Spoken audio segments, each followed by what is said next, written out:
Welcome to Sib Spot. Today's stories are from PettyRevenge. Story 1 is by Demonic Cheetah. There's always a bigger fish. Not my story, but from a good friend. This couple was going through a bad divorce. They both owned a small business. He owned a bar and she owned a local events company that did events in bars. Things like dating nights, trivia, darts, etc. The divorce got ugly, but they finally resolved it and largely went their separate ways. That is, until the husband started promoting competing events at his bar on the nights he knew she had events at other bars. So if she was doing a speed dating thing down the street, he would have one too, but he never self-managed it all and it was crap. His advertising was a vinyl banner out front. She finally got so angry that she diverted some of her marketing budget to billboard advertising for events. It just so happens that there was a digital billboard on the roof of the husband's bar. Since he leased, he had no control of what appeared on the sign. Now his pathetic little banner was dwarfed by a full-size digital billboard advertising better events than his. Our next story is by Whippery Baccalit. Steal from me? The best revenge is served courtside. My buddy and I like to gamble. Jake and I had a pact solidified by a 5-year bond. He'd often swing by, we'd crash in front of my computer and place sports bets. It was our shared thrill, using my stake account and my cash, but with a gentleman's agreement, winnings were split 50-50. It wasn't just about the money, it was about the stories we'd tell, the highs and lows we'd ride together. Or so I thought. It's important to note that he was not as well off as I am. Note, we'd used my account because stakes gave me the good perks and I have status with them, free money, events, etc. The betrayal hit when Jake placed a particularly hefty parlay using my account. I was hesitant, but trusted our bond enough to let him go through with it. The bet was a long shot, but it hit big. That's when things went wrong. Jake decided the winnings were solely his, severing our agreement. The sting wasn't just about the money, it was the crumbling of a friendship I had valued deeply. Fate, however, has a funny way of setting the scales right. In an unexpected twist, I bought 1 courtside ticket to an NBA game and received 4. The seller made a mistake. The game was featuring Jake's favorite team, the Heat. The gears in my head began to turn towards vengeance. I orchestrated a night to remember with our mutual friends, deliberately excluding Jake from the invitation list. We had a great time. Sitting courtside is unreal if you're a basketball fan. I realized the true worth of the evening was in these authentic moments with real friends, and not Jake. Throughout the game, we took plenty of photos and videos, shared across social media, purposefully letting Jake know just what he'd missed out on. It was kinda about rubbing it in. In the end, the courtside seats did more than provide an unforgettable experience. They showed me the difference in real friendship versus fair weather friendships. And as for Jake, the silence on his end spoke volumes. The lesson was clear. Some friends are silver and others are gold. Sounds like this friend wasn't silver or gold. I'm gonna say here, I don't like sports betting. I hate that every single game that you watch on TV now, whether it's hockey, basketball, baseball, there's always advertising for gambling. And I'm not a fan of gambling and I don't think they should be pushing it on people who view it. A lot of these games are viewed by kids. Kids love watching that stuff. And to see sports books popping up all the time, come do competitive sports betting, like no, that should not be a thing that you're constantly seeing.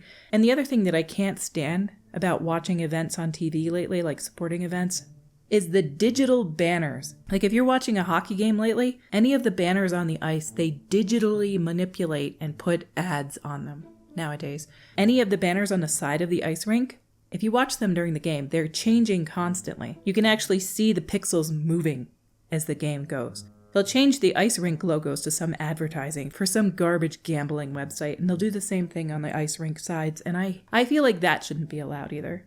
I don't watch a ton of other sports, but I do watch hockey, especially during the playoffs, and I can't stand all the gambling advertising and all the digital advertising that they fake on the rink. Our next story is by Saline Cube 99. PettyRevenge against an entitled house guest. So I was working with this guy who's 42, and he needs a place to crash. His home had severe problems with roaches, and he couldn't live there anymore until it was properly sorted out. So, to be generous, I agreed to let him stay a couple days at my place until his wife could arrange some other accommodation. Now, this guy was fine, easy to get on with, and helped out around the house as like a thank you. But his son, who's 17, was the most entitled, annoying brat you could meet. Like, he treated the place like it was his own. He'd noisily stay up all night on his laptop, loudly gaming and drinking Mountain Dew until it was time for school. I gamed with him a lot and we had fun despite him being annoying sometimes, though by about 11 p.m. of building stuff on Minecraft, I'd suggest going to bed. He'd also spend ages in the bathroom in the morning, either taking ages in the shower, using all the hot water, or just on his phone for some reason. Kinda a pain with other people in the house and only one bathroom. My place was on the other side of the city from his school, so he'd always have to be ready early so his dad could take him. Usually he'd be late from his long periods spent in the bathroom or gaming. Even though his dad apologized profusely and had a talk with the boy, we both decided on a little petty revenge. The next school day, when he'd been up all night drinking Mountain Dew, I made sure to slip into the bathroom before him. He started knocking on the door saying he had to go. I told him I'd be out in a minute, but continued to run the water loudly, knowing he was probably squirming around outside. I texted his dad that the plan was in motion. After 10 minutes, I heard his dad saying they were going to be late and that he'd better hurry. I came out just as his dad was bundling him and his school stuff into the car, as he was whining about really needing the bathroom. Telling him it was available just as the car door was shut, that must have been a long and uncomfortable ride to school. It's unfortunate that great parents sometimes raise entitled kids. He's 17 though, so pretty soon he's going to be old enough to be told, your dad and your mom are welcome to stay here, but you need to get out. It sucks to be removed from your other home, for whatever reason, but you need to be considerate of others when you're living rent-free at a place. Our next story is by FM Lists SML. Sometimes the best petty revenge is that which is never delivered at all. I, SML, female 32, what does SML mean, you guys? Because I Googled it and there was a bunch of phrases that came up and I don't know which one it is. Was the inadvertent recipient of a minor prank at work. Let's call the instigator Bill, who's a 36 male. One lunch break, Bill decided to poke some holes in the top of a bottle of water, thinking it belonged to another colleague of his, who he occasionally had minor prank wars with. Unfortunately, he accidentally picked my bottle of water instead.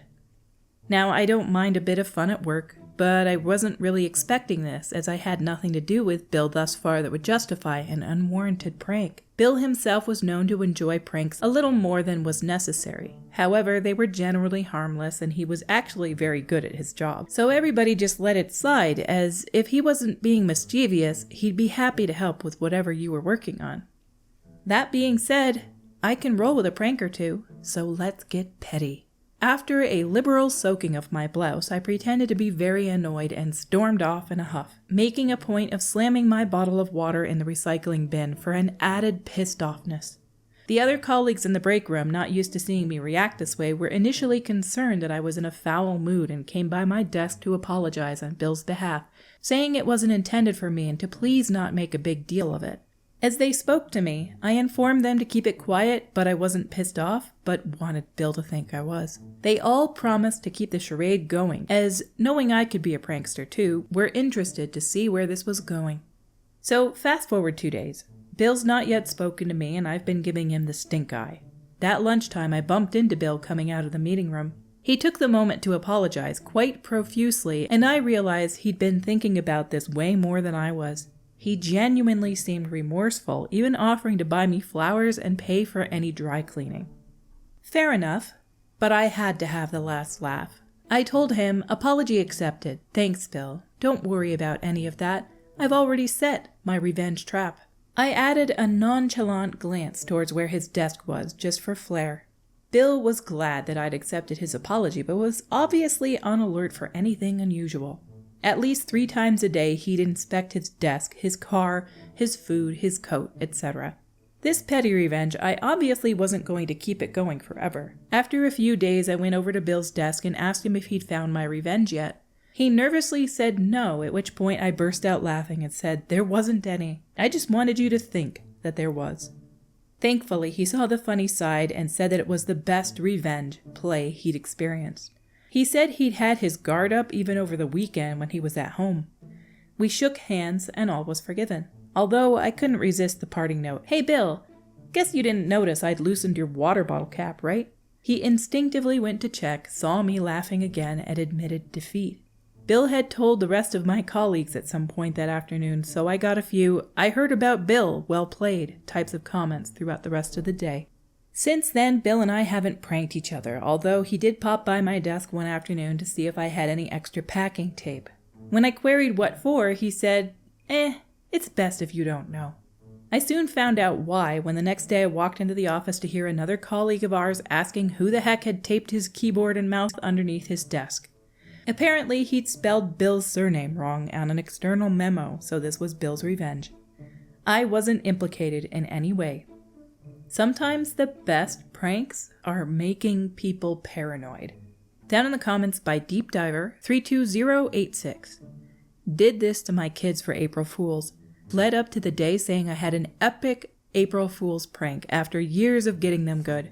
They were jumpy the entire day long. At bedtime they said, "You didn't prank us." I said the non-prank was the prank. Underneath that by Petulant Persimmon.